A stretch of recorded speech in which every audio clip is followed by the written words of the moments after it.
Hello guys, in this video we are going to learn nested if and else statements.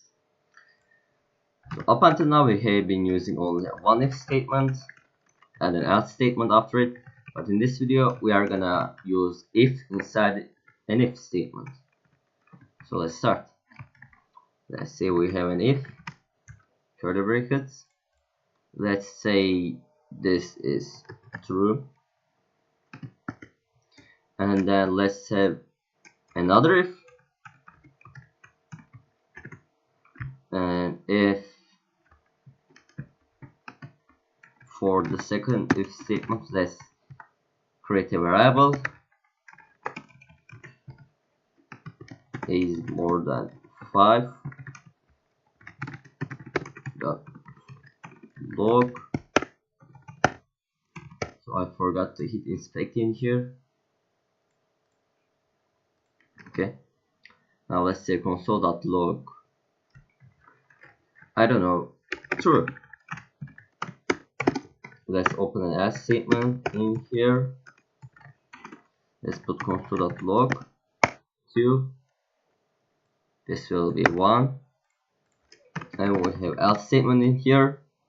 We have if statement in here. And inside this if statement, let's say a is less than 5. So console.log 3. And else console.log 4. So while coding you might see some syntax like this: if inside in an if statement, and we also have else statement in here. So what you need to pay attention is that this else statement belongs to this if statement. So let me be clear.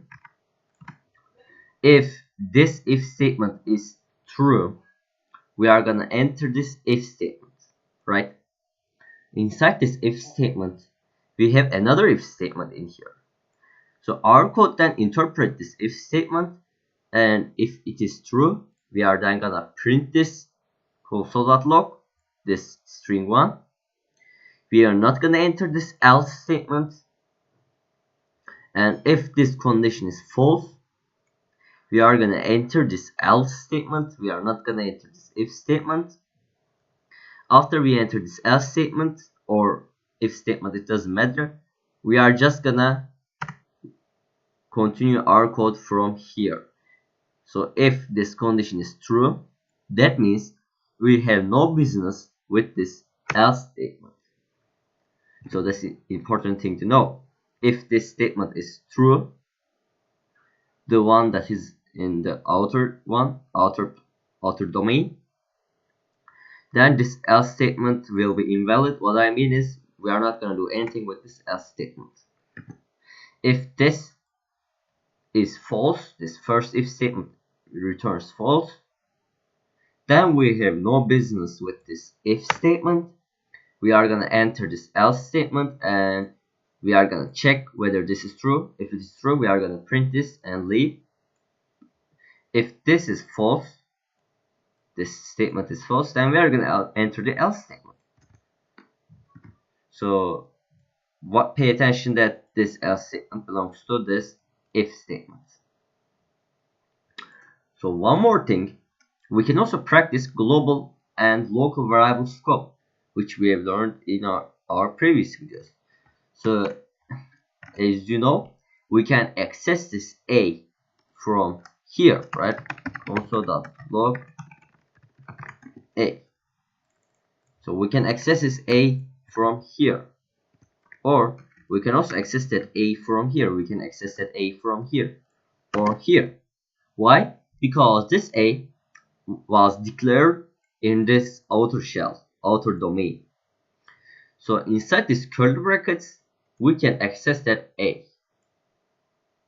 because this a wasn't declared inside of any curly brackets. So let me show you one more example. So let's say I declare a variable b in here. Let b equals 5. Okay, so where do you think we can access this variable b? So we can access that variable b in here. Okay, we can access it in here. Or let me put b in short. We can access that b in here. Okay, why? Because we have declared this variable b inside this first curly brackets. Then if we move one inner shell, so think about these curly brackets as shells. This curly bracket is the first shell. This curly bracket is the shell that is inside. You can move this one from the outer shell to the inner shell. So that means I can access this b from here, and also from here, because this place is inside this curly brackets. Therefore we can access that b. But if I create b in here, okay, then this b will be destroyed when this if statement is ended. So I can access that b from here, because this b is created. We print out 1, we access that b from in here. Then this if statement ends. Okay, then this b is getting destroyed. Therefore we can access this b from here, because this b was created inside this curly brackets. Outside this curly brackets you can't access that variable. So that's a local and global variable scope practice, and that's a good practice, I believe. So one more thing, let's say we created the variable b in here. Okay, can I access that b in here? Well, no, because as you know, if we have if and else statement, you're either gonna enter this if statement or else statement. You can't enter both. Let's say we entered this if statement, we created b, then we did end this if statement. We are not gonna enter this else statement, therefore we can access that b in here. Can we access that b in here? Oops. Well, no, because this b was created inside this curly brackets. Therefore, you can only access that b inside here, not outside that curly brackets. Okay, so that's basically it. So you might actually change some variables in here and try to guess what will happen. So what I mean is 1 equals 1 is true. Then we enter this if statement.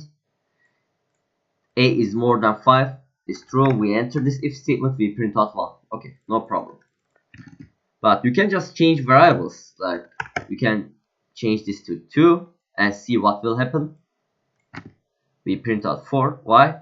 Because this thing is false. Therefore, we are not going to enter this if statement. We are going to enter this else statement. Then we have this if statement inside this else statement. And we check this condition. This is, let me do it in this way. This is false. Therefore, we enter this else statement and we print out 4. So just change the variables and see what will happen. I think that's a good practice. And that's it for this video. If you have a question, please leave a comment and have a great time.